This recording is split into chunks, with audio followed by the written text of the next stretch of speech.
Hello students, welcome back. आज हम सीखेंगे डिटरमिनेंट्स को डिफरेंशिएट करना, इंटीग्रेट करना और डिटरमिनेंट्स के ऊपर समेशन अप्लाई करना। ओके, तो हमारा फर्स्ट टॉपिक है how to differentiate a determinant. Okay, आप कंसीडर कर ले, consider a 3/3 order determinant. Okay, मान लो बच्चों मेरे पास ये डिटरमिनेंट है। ओके, तो a1x आप लिख ले कहीं से, a2x a3x है ना।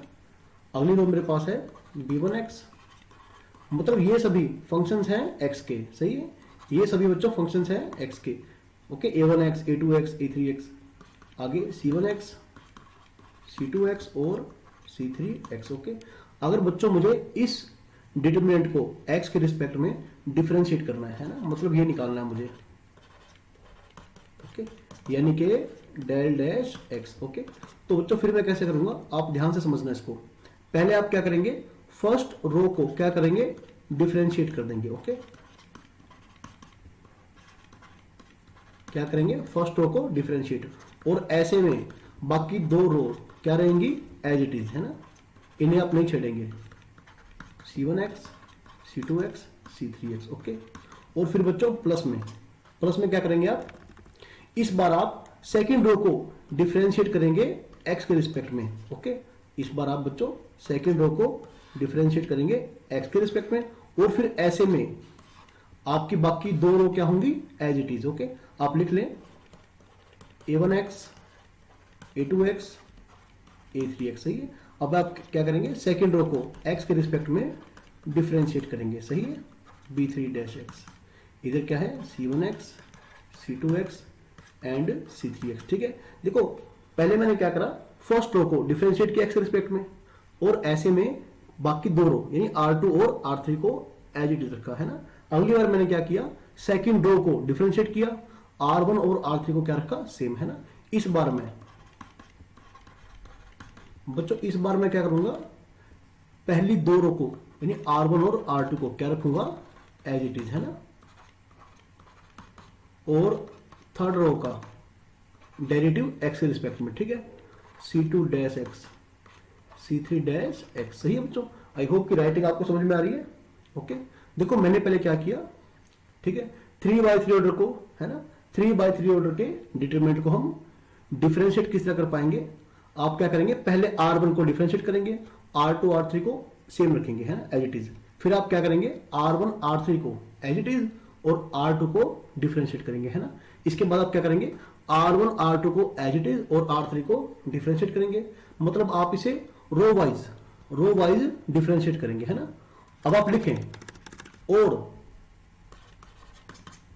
वी कैन डिफरेंशिएट कॉलम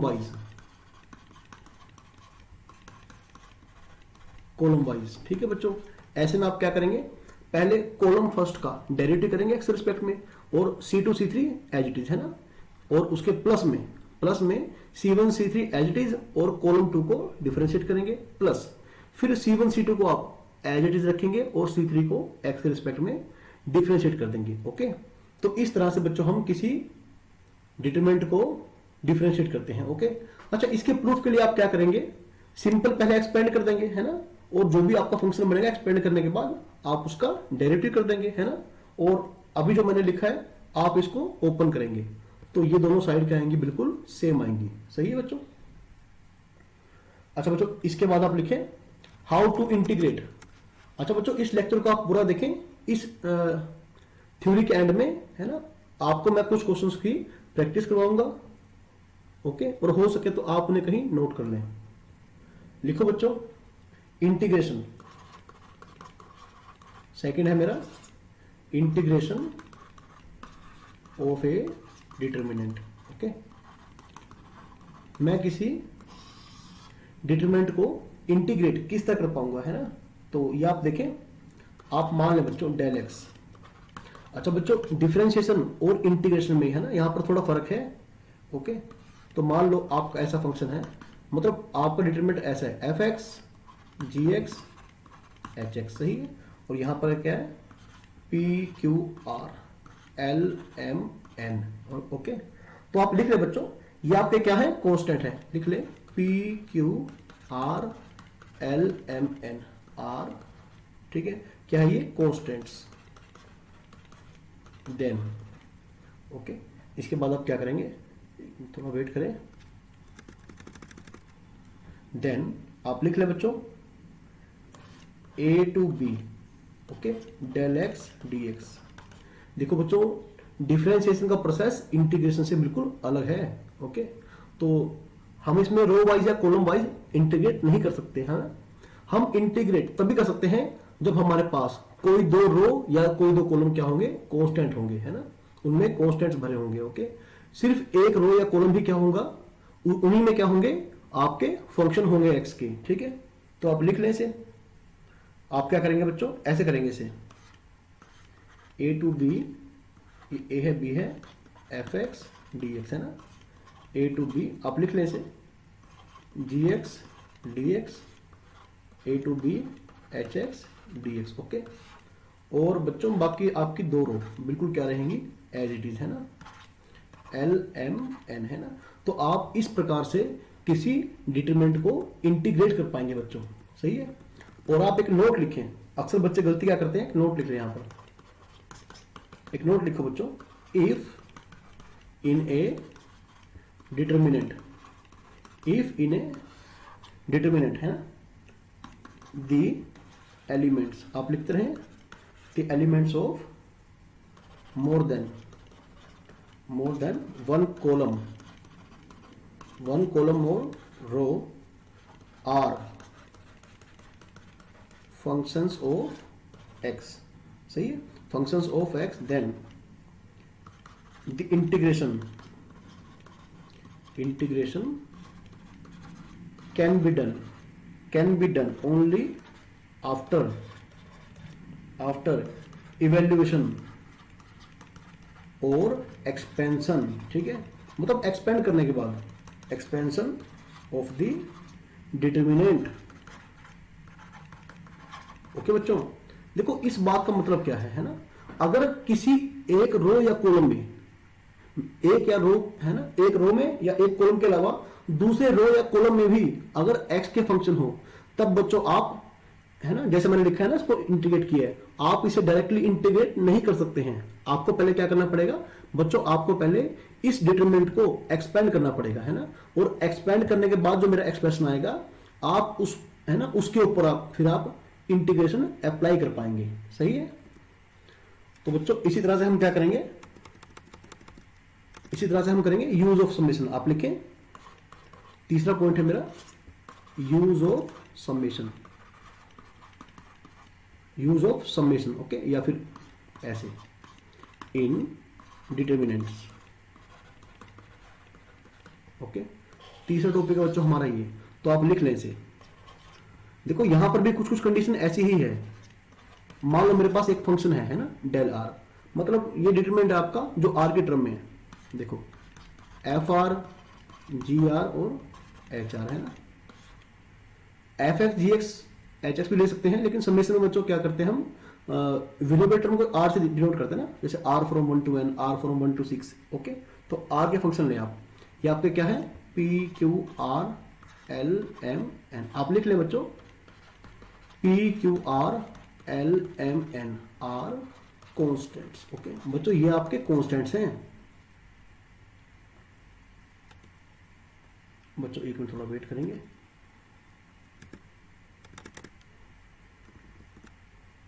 देखो बच्चों, अगर आपका डिटरमिनेंट कुछ इस प्रकार से है ना, तो फिर आप इसके ऊपर समेशन किस तरह लगाएंगे, आर फ्रॉम 1 to n, है ना, ऐसे। तो आप क्या करेंगे, ऐसे करेंगे, आर फ्रॉम 1 to n। पहले आप पहले रो के ऊपर समेशन लगाएंगे, okay, summation R from 1 to n H R, सही है, P Q R L M N, है ना। बाकी दो रो क्या रहेंगी, एज इट इज, है ना, क्योंकि वहां पर कांस्टेंट है। और बच्चों देखें, इसमें भी आप, है ना, इसमें भी आपके ऊपर कुछ रिस्ट्रिक्शंस हैं।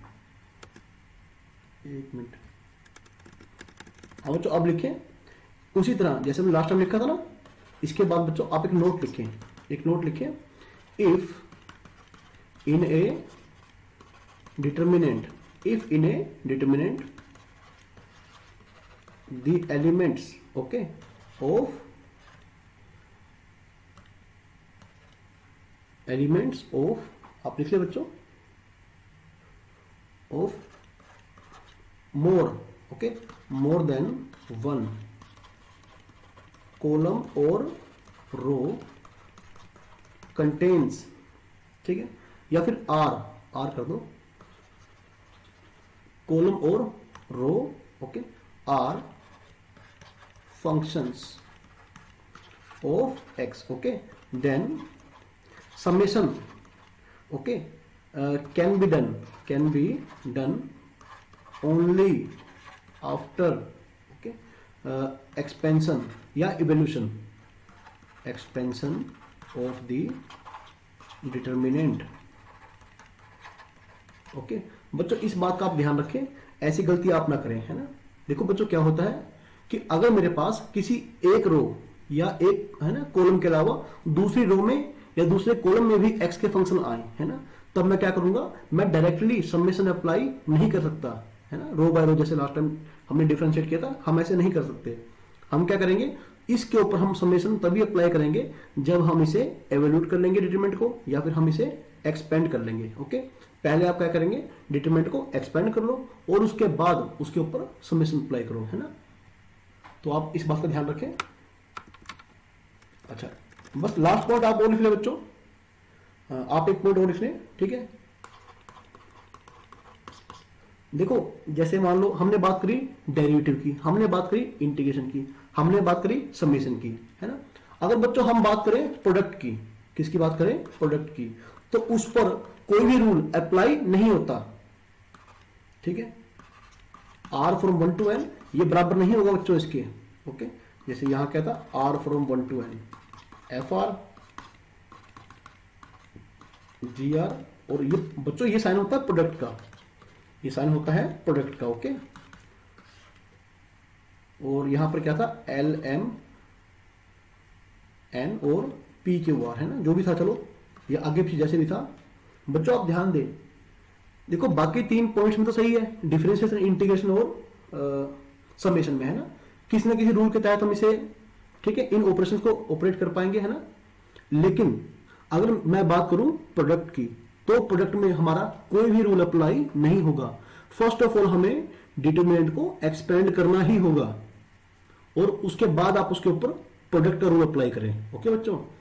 तो ये रूल बाकी, है ना, तीनों रूल से बिल्कुल डिफरेंट है। इसमें आपके ऊपर, है ना, आपके पास कोई भी जनरल मेथड नहीं है, ओके, सिवाय एक्सपेंड करने के। पहले एक्सपेंड करें और फिर उसके ऊपर आप प्रोडक्ट को अप्लाई करें, ओके बच्चों। अच्छा बच्चों, ये आपके लिए कुछ प्रैक्टिस प्रॉब्लम्स हैं, ओके। तो आप 1 by 1 इन क्वेश्चंस को आराम से देखिए। अच्छा, इसके लिए हमें थोड़ा सा स्पेस चाहिए बच्चों। बच्चों look at question number 1। Question number 1 को आप बड़े ध्यान से समझें। इफ एफ एक्स क्या है, अच्छा देखो इसके 2 रो में क्या है, एक्स के फंक्शन है ना। हमें बच्चों क्या निकालना है, एफ डैश 0 और एफ डैश 1, है ना। पहले बच्चों एक काम कर सकते हैं, देखो आप दोनों मेथड से क्वेश्चन कर सकते हैं। या तो पहले आप क्या करेंगे, इसको एक्सपेंड ही कर दें, है ना, एक्सपेंड ही कर दें और फिर देखिए आप आंसर क्या आता है। और अदरवाइज जो हमने बच्चों हमने अभी जो रूल सीखा है हमने, है ना, अभी जो हमने बच्चों रूल सीखा है, आप उसके तहत भी से ठीक है सोल्व कर सकते हैं, सही है। तो बच्चों एक बार आप इसे देख लें कि आप इसे कैसे कर पाएंगे। अगर आप चाहते हैं एक्सपेंड करना, है ना, अगर नहीं चाहते हैं तो फिर क्या करेंगे, एफ डैश एक्स, है ना, क्या निकालेंगे बच्चों, एफ डैश एक्स, सही है। तो पहले क्या करेंगे, पहली रो को क्या करेंगे, डिफरेंशिएट, साइन का कोस एक्स, कोस का माइनस साइन एक्स, साइन का कोस एक्स, ओके बच्चों। और बाकी ऐसे में बाकी 2 रोज क्या होंगी बच्चों, एज इट इज, है ना, x1 1 प्लस, अब पहली रो, है ना, और लास्ट रो क्या होगी भाई, एज इट इज, और सेकंड रो का, है ना बच्चों, सेकंड रो का डेरिवेटिव क्या होगा, कोस का माइनस साइन एक्स, और साइन का बच्चों कोस एक्स, कोस का माइनस साइन एक्स, है ना, प्लस अब क्या होगा बच्चों, sine x cos x sine x. ये 2 रो एज इट इज, है ना, R1 R2। और इस बार बच्चों मैं क्या करूंगा, थर्ड रो का डेरिवेटिव, एक्स का डेरिवेटिव 1, 1 का 0 और 1 का फिर 0। ओके, अब बच्चों आप ये देखें, इस डिटरमिनेंट का वैल्यू क्या बनेगा, 0, सही है, क्योंकि ये दो रो क्या बन गई, आइडेंटिकल बन गई ना। ओके, अगर मैं यहां से सेकंड रो से माइनस कॉमन ले लूं तो ये दो रो भी क्या बन जाएगी बच्चों, आइडेंटिकल, तो इसका जवाब भी क्या होगा, 0, है ना। तो बच्चों मेरे पास सिर्फ ये लास्ट वाला बचेगा, है ना, एफ डैश के नाम पे मेरे पास ये लास्ट वाला डिटरमिनेंट बच जाएगा। ओके, तो इसे हम बच्चों कैसे करेंगे, आप इसे एक्सपेंड कर देना एफ डैश एक्स। ओके, तो कहां से एक्सपेंड करेंगे, R3 से, प्लस माइनस प्लस, है ना, तो 1 के इंटू में क्या होगा बच्चों, cos square plus sine square, है ना, cos square x plus sine square x, जो क्या बन जाएगा बच्चों, 1, है ना। तो मेरा एफ डैश एक्स क्या आ गया बच्चों, 1, सही है। और बच्चों आपको निकालना क्या था, आपको निकालना था एफ डैश 0, एफ डैश 0 क्या आ जाएगा, ये 1 ही आ जाएगा, एफ डैश 1 भी क्या आ जाएगा बच्चों, 1, है ना। अब हमें फाइनली बच्चों हमें निकालना क्या है, नाउ एक मिनट, हमें जो निकालना ना आप उसे देख लें, आप स्क्रॉल करें स्क्रीन को, ठीक है, थोड़ा पीछे करें इस वीडियो को और देखिए हमें निकालना क्या है। हमें निकालना है 2 की पावर एफ डैश 0, है ना, प्लस एफ डैश 1 सारे का स्क्वायर, ये निकालना है बच्चों हमें। तो एफ डैश 0 क्या है, 1, ओके, और एफ डैश 1 क्या है, 1, 1 का स्क्वायर 1, है ना। तो बच्चों क्या आएगा जवाब, इसका जवाब आएगा 3। ओके, तो बच्चों काफी अच्छा क्वेश्चन था ये। चलो अब बढ़ो आप सेकंड क्वेश्चन की तरफ। बच्चों एक मिनट थोड़ा गैप बना लेते हैं, इतना आप सेकंड क्वेश्चन को ध्यान से पढ़े, है ना, इसमें हमें निकालना क्या है। देखो ये भी क्वेश्चन किसका है, डिफरेंशिएशन का, है ना, डिफरेंशिएशन ऑफ, बच्चों डिफरेंशिएशन ऑफ डिटरमिनेंट्स। ओके, ये भी डिटरमिनेंट्स का क्वेश्चन है। चलो देखो इसे, तो बड़े ध्यान से पढ़े बच्चों आप इसे। अच्छा यहां पर बच्चों सिर्फ पहली रो के अंदर ही, है ना, पहली रो के अंदर ही एक्स का फंक्शन है, बाकी दो रो क्या है, कांस्टेंट है, सही है। अब हम बच्चों में निकालना क्या है, nth derivative of f x. Okay बच्चों, nth derivative of f x. Okay, तो यानी अगर मैं n टाइम्स डेरिवेटिव करूंगा एफ एक्स का, है ना, जो कि इस डिटरमिनेंट के इक्वल है, तो क्या होगा बच्चों, dy, है ना, nth डेरिवेटिव ऑफ x की power n, nth derivative of sine x, okay, और nth डेरिवेटिव ऑफ बच्चों कोस x, सही है। और बाकी दो row as it is, okay, n factorial sine n pi by 2, okay, cos n pi by 2, सही है, पाई। यहां पर आपको थोड़े से एक्स्ट्रा पॉइंट जानने पड़ेंगे बच्चों। अच्छा बच्चों ध्यान से देखें, देखो R2 और R3, है ना, आप लिख लो R2 एंड R3 आर, है ना, कांस्टेंट्स। यहां पर कहीं x के फंक्शन तो है ही नहीं। अगर आप वो रो वाइज, है ना, रो वाइज क्या करेंगे आप, अगर आप रो वाइज डिटरमिनेंट को डिफरेंशिएट करेंगे तो बच्चों सेकंड और थर्ड रो, है ना, जब इनकी डिफरेंशिएशन की बारी आएगी सेकंड और थर्ड रो की, तो ऐसे में इनका डेरिवेटिव क्या बनेगा, 0, है ना। देखो अगले में क्या होगा, ये पहला वाला एज इट इज और ये कंप्लीट रो क्या बन जाएगी, 0, है ना, ये एज इट इज। और थर्ड में क्या होगा, ये दो एज इट इज और तीसरे वाली रो का डेरिवेटिव, वो भी क्या है बच्चों, कांस्टेंट है। और जब पूरी कोई एक रो, है ना, पूरी कोई एक रो या पूरा एक कॉलम 0 बन जाए तो उस डिटरमिनेंट का जवाब क्या आएगा बच्चों, 0, है ना। मतलब बच्चों हमें सिर्फ पहली रो को ही डिफरेंशिएट करना है। ओके, तो चलो इसका तो कोई रोल है ही नहीं, वो सारा 0 बन जाएगा। ओके, आप इसे 0 कर दे सारा। अब बच्चों सीखने वाला पॉइंट आपके लिए इसमें है क्या, सीखने वाला पॉइंट बच्चों आपके लिए इसमें यह होगा कि आप क्या करेंगे, सुनना बड़ा ध्यान से, x की पावर n का, है ना, बच्चों मान लो ये y है, आपने इसका पहला डेरिवेटिव निकाला, क्या आएगा, ये आएगा। अगर बच्चों आप इसका सेकंड डेरिवेटिव निकाल तो क्या होगा, n इंटू एन माइनस 1, सही है, ध्यान रखना। y3 कैसा आएगा बच्चों, n into N minus 1 n minus 2 x की पावर n माइनस 3, है ना। अब आप देखते रहे, सो करते करते, है ना, जब आप इसका nth डेरिवेटिव निकाल लेंगे, है ना, देखो यहां पर 3 था, यहां पर 3 था, यहां पर 2 था, यहां पर 2 था, है ना, यहाँ पर 1 था और यहाँ पर क्या था n-1 है ना। तो nth डेरिवेटिव में क्या होगा n into n minus n-1, उसमें क्या होगा n into n-1 n-2 up to last में क्या आएगा 3 2 1 है ना। और x की पावर क्या हो जाएगी लास्ट में n-1 n माइनस n यानी कि 0। तो आपका yn क्या आएगा बच्चों n फैक्टोरियल है ना। जो n डेरिवेटिव बनेगा वो क्या बनेगा n factorial. Okay, I hope कि आपको समझ में आ रहा है। और बच्चों इसके बाद ठीक है, आप इस चीज को बड़े ही ध्यान से समझें। मान लो y आपके पास क्या है sin x। बच्चों आप इसका एक डेरिवेटिव करें y1, क्या बन जाएगा cos x। अब देखो मैं क्या करता हूं, क्या मैं इस cos को ऐसे लिखूं sin π/2 प्लस एक्स है ना, क्या बनेगा ये। और अगर बच्चों मैं निकालता हूं सेकंड डेरिवेटिव तो क्या बन जाएगा cos π/2 प्लस एक्स है ना। अब बच्चों फिर से क्या मैं इस cos π/2 प्लस एक्स को क्या मैं sin π/2 प्लस एक्स है ना, ये पूरा एक्स है। ओके बच्चों, तो क्या बन जाएगा इसी तरह ये बन गया sin 2 इंटू π/2 प्लस एक्स है ना। तो बच्चों ऐसे करते करते अगर आप बात करेंगे nth डेरिवेटिव की तो हर बार मैं यही प्रोसेस करूंगा। तो क्या होगा sin n into okay n into π/2 plus x. सही है बच्चों, ये आ जाएगा, ये सही है बच्चों। तो आप ध्यान रखें इसका। अच्छा चलो ये बात सही है। अच्छा बच्चों इसी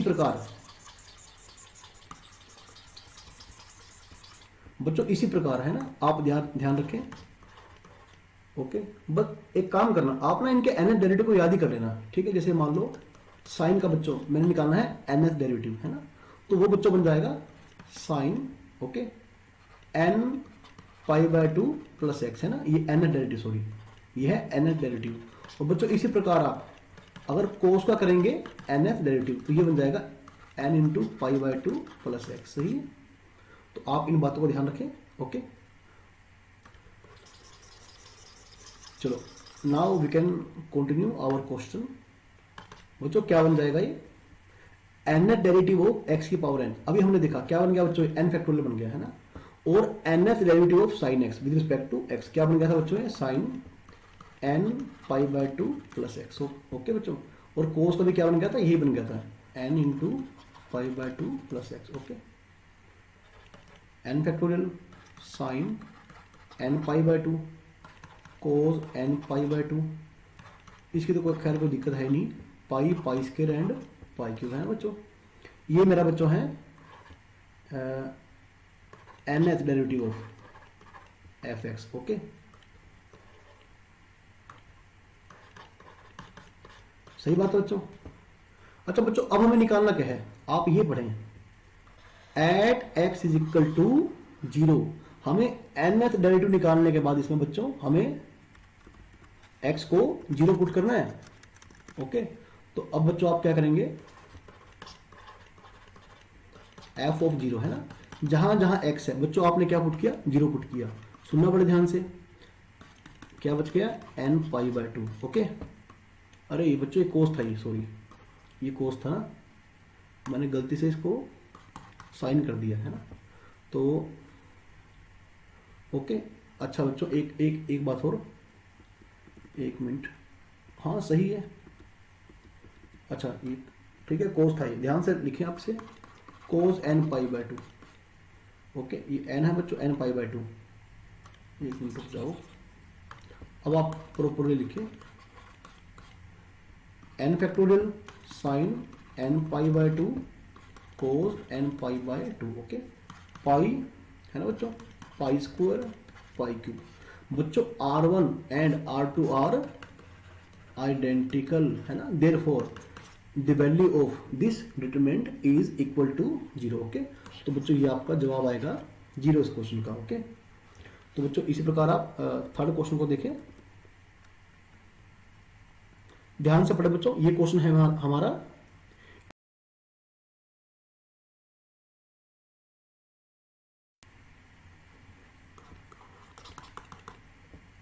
if F X equal to, अच्छा डिटरमिनेंट गिवन है। ओके बच्चों आप ध्यान से पढ़ें, दो रो R2 और R3 है ना, लिख लें आप R2 और R3 है ना, do not contains functions of x। इसमें आपको खाली क्या दिख रहा है, कांस्टेंट टर्म्स दिखाई दे रही है ना, सिर्फ R1 के अंदर ही x के फंक्शन है ना बच्चों, R1 के अंदर ही क्या है, केवल x के फंक्शन है ना।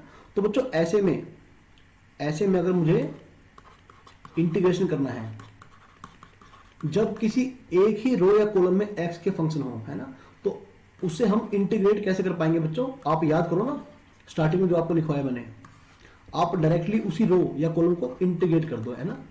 तो साइन की power 5x dx, okay, 0 to π/2 ln x।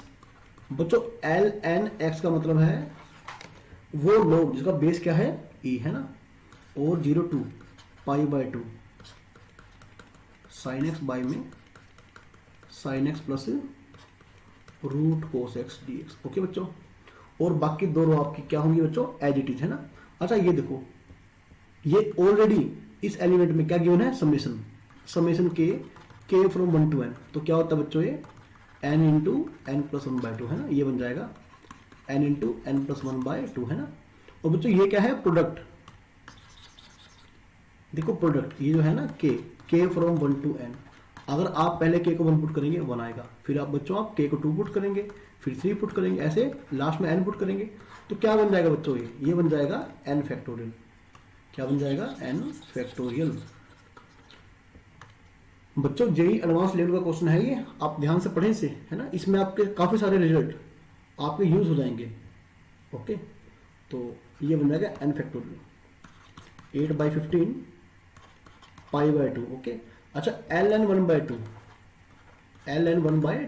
ध्यान से पढ़ना इसे मैं 2 की पावर -1 लिख दूं तो पावर कहां जाएगी पहले, तो ये क्या बन जाएगा, -π/2 ln 2 है ना, π/4। चलो ये तो मेरा हो गया। बच्चों अब बारी आती है किसकी, इंटीग्रेशन की है ना। आप ये देखो बच्चों 0 to π/2 साइन की पावर nx dx। अगर बच्चों n क्या होता है, ओड है ना, आप ध्यान दें मेरी इस बात पर, तो ये कैसे खुलता है, n-1 में n मल्टीप्लाइड बाय n-3 में n-2 है ना, n-5 में n-4, ऐसे चलते चलते है ना, लास्ट में क्या आता है 2/3। ओके बच्चों, ये आता है इसका आंसर, सही है। तो बच्चों आप इसे याद कर लें, आपको याद करना पड़ेगा ये, अगर आपको याद नहीं हो रहा तो कोई बात नहीं, आप इसे ऐसे करें, सब्स्टिट्यूशन के थ्रू करें आप इसे। अगर आपको बच्चों याद है तो सही है ना, याद है सही है, तो आप क्या करेंगे, याद नहीं है तो साइन की पावर 5 क्या करेंगे, 4 पावर अलग और 1 पावर अलग।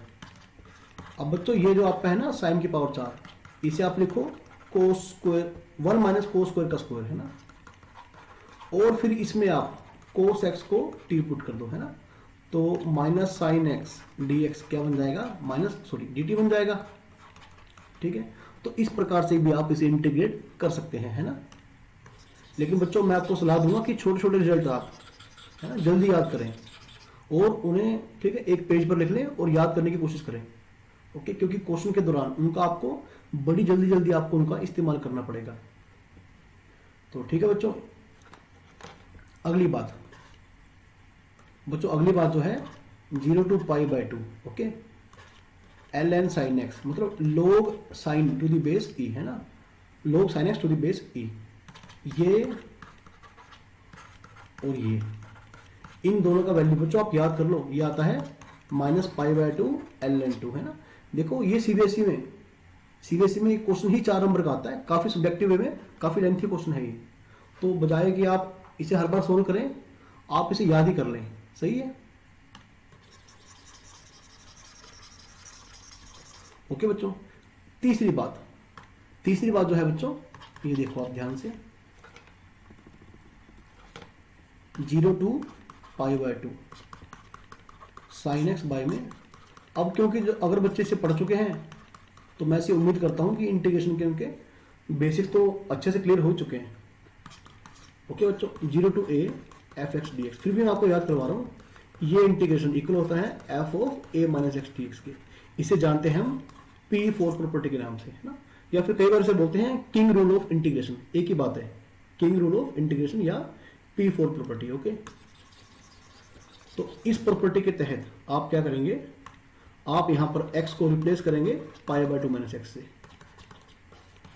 तो बच्चों उसके बाद जो बनेगा ना, ये बन जाएगा cos x, ये बन जाएगा cos x, ये बन जाएगा sin x, है ना।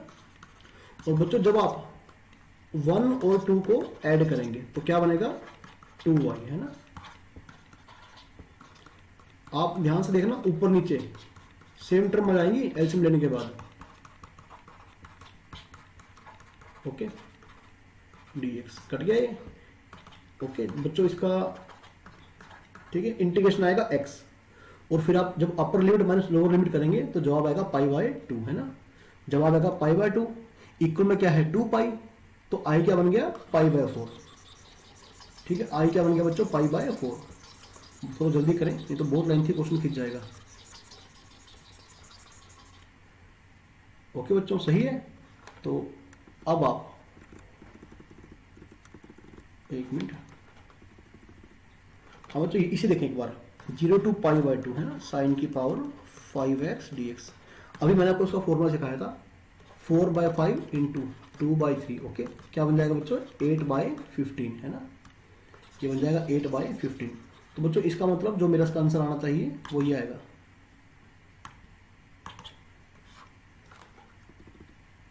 इसका जवाब आएगा 8 बाई 15, है ना। इसका जवाब आएगा माइनस पाई बाय 2 ln2, है ना। इसका जवाब आएगा पाई बाय 4। ओके बच्चों, n into n plus 1 by 2 n factorial 8 by 15 minus pi by 2 ln2 और पाई बाय 4। बच्चों अब ये देखो, as R1 and R3 are identical, R1 and R3 are identical, therefore the value of this determinant is equal to 0, है ना। तो ये मेरा बच्चों रिक्वायर्ड आंसर होगा। ओके, इस डिटरमिनेंट के इंटीग्रेशन का जो आंसर आएगा वो होगा 0। बच्चों क्वेश्चन नंबर 4 आप ध्यान से पढ़ें, बेहद आसान क्वेश्चन है ये, बस थोड़ा ट्रिकी है, आपको समझना पड़ेगा कि इसमें क्या ट्रिक यूज होगी। सही है, तो बच्चों बड़ा ध्यान से पढ़ें आप इसे। देखो पहले तो है ना, देखो ax की पावर 4 हमें चाहिए क्या, हमें चाहिए बच्चों 5a। देखो बच्चों 5a तब बनेगा जब आप इस चीज को x से मल्टीप्लाई कर दोगे, तो क्या बन जाएगा ax की पावर 5, है ना। अगर मैं उसके बाद इसका करता हूं डेरिवेटिव तो बच्चों क्या आएगा 5a x की पावर 4 आएगा, तब जाकर आएगा, है ना। तो पहले x से मल्टीप्लाई करना पड़ेगा और बाद में उसका डेरिवेटिव। ठीक है, तो मैं क्या करता हूं भाई, लिख ले बच्चों आप multiplying both sides by x, है ना, मल्टीप्लाई कर दिया x से, ये क्या बन जाएगा बच्चों। अच्छा, किसी भी एक रो या कॉलम को आप x से मल्टीप्लाई कर सकते हैं, पूरे डिटरमिनेंट को नहीं करेंगे, है ना। आई होप कि आपने प्रॉपर्टी को अच्छे से पढ़ रखा होगा। तो मैं क्या करता हूं, मैं सिर्फ पहली रो को करता हूं, चलो मैं, ठीक है, x square 2x x square, ये रो बच्चों एज इट इज, सही है, ये रो बिल्कुल एज इट इज।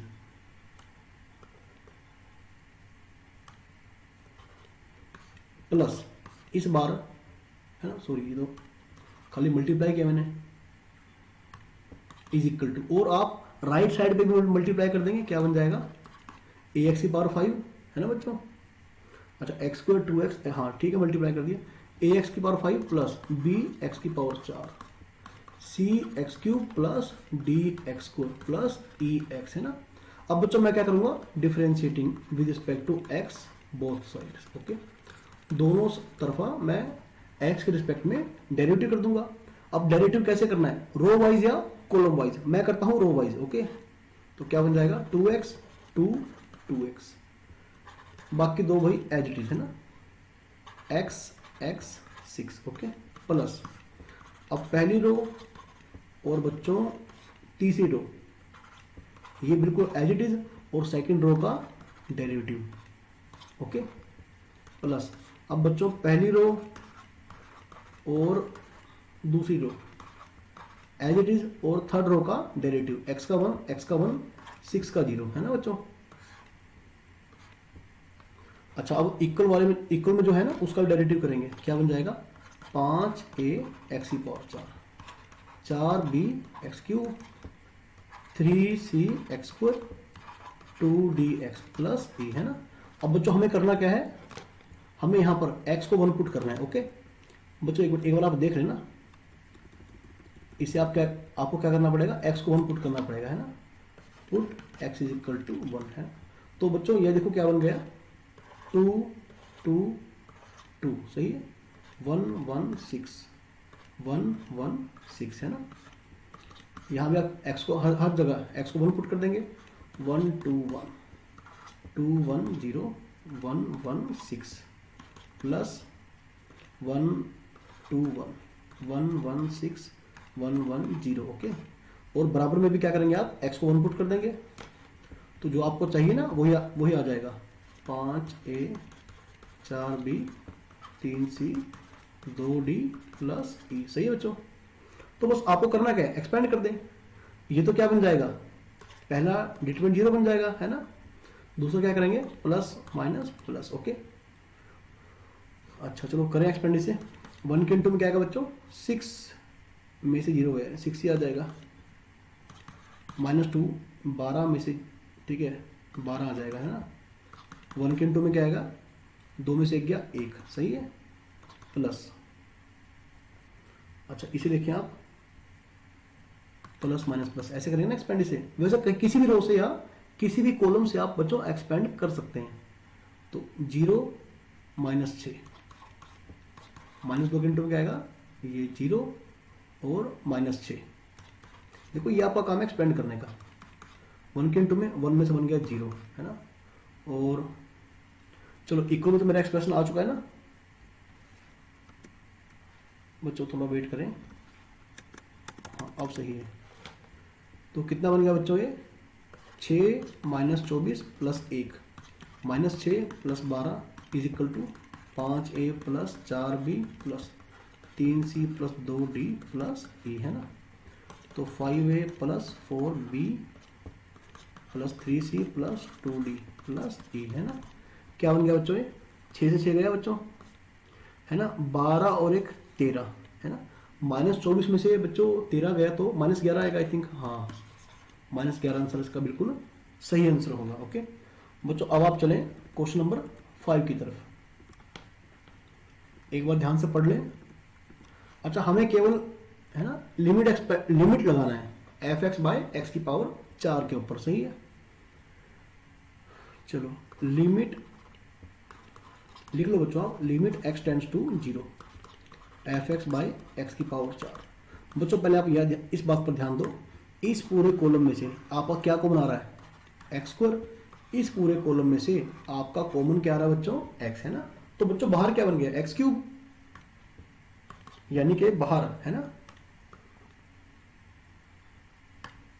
बाहर बच्चों कितना बच गया, बाहर बच्चों सिर्फ 1/x बच गया। ओके बाहर सिर्फ 1/x बच गया, है ना। तो अच्छा चलो क्या बच गया, second x, okay 2 sin x tan 3x, है ना। क्या बन गया बच्चों, 1x 1। यहां से बच्चों x बाहर गया, 1 2x और 1, है ना। अब बच्चों देखो, अब आप क्या करेंगे, है ना, किसी भी एक चीज को आप क्या करेंगे, डिवाइड कर देंगे, सही है। या फिर बच्चों आप एक काम करें, हाँ, आप पहले बच्चों इसे एक्सपेंड ही कर दें और फिर देखिए आप क्या आंसर आता है। ज्यादा चक्कर में ना पड़े और एक्सपेंड कर दे बच्चों से, देखिए क्या आंसर आएगा। तो अच्छा अगर आप बच्चों 0 बनाना चाहते हैं ना, एक मिनट रुक जाओ, थोड़ा आसान बन सकता है क्वेश्चन। आप ऑपरेशन लगा देना, ऑपरेटिंग, ओके। R1 में से गया R1, है ना, R1 में से गया R3, okay. R1 changes to R1 minus R3। देखो बच्चों मैंने ऐसा क्यों किया, बड़ा सिंपल सा जवाब है इसका, second x minus tan 3x। Okay I hope बच्चों मैं स्टेटमेंट शायद सही लिख रहा हूँ, ओके शायद कुछ गलत ना हो यहाँ पर। चलो ऐसी उम्मीद करता हूँ स्टेटमेंट सही है। 0 0 2 sin x x 2x, है ना, tan 3x 1 1, है ना। देखो ऐसा करने से क्या होगा, सिर्फ आपको है ना, ए के एलिमेंट को मल्टीप्लाई करना पड़ेगा, एक्सपेंड करेंगे R1 से 1/x। ओके, क्या आ जाएगा बच्चों, ये माइनस ये है ना, x माइनस 2x यानी कि माइनस एक्स, माइनस एक्स की मल्टीप्लाई किससे होगी, secant x minus ten 3x। सही है बच्चों, हाँ बिल्कुल सही है। तो x x भी बच्चों कट जाएगा, है ना, क्या बच गया, tangent 3x minus secant x. Okay, और लिमिट x टेंड्स टू 0। बच्चों टेन 0 है ना, आप देखिए ध्यान से, आपका टेन 0 क्या होगा 0, और सेकेंड 0 क्या होता है 1, है ना, तो इसका जो जवाब आएगा -1, है ना। हाँ सही है स्टेटमेंट।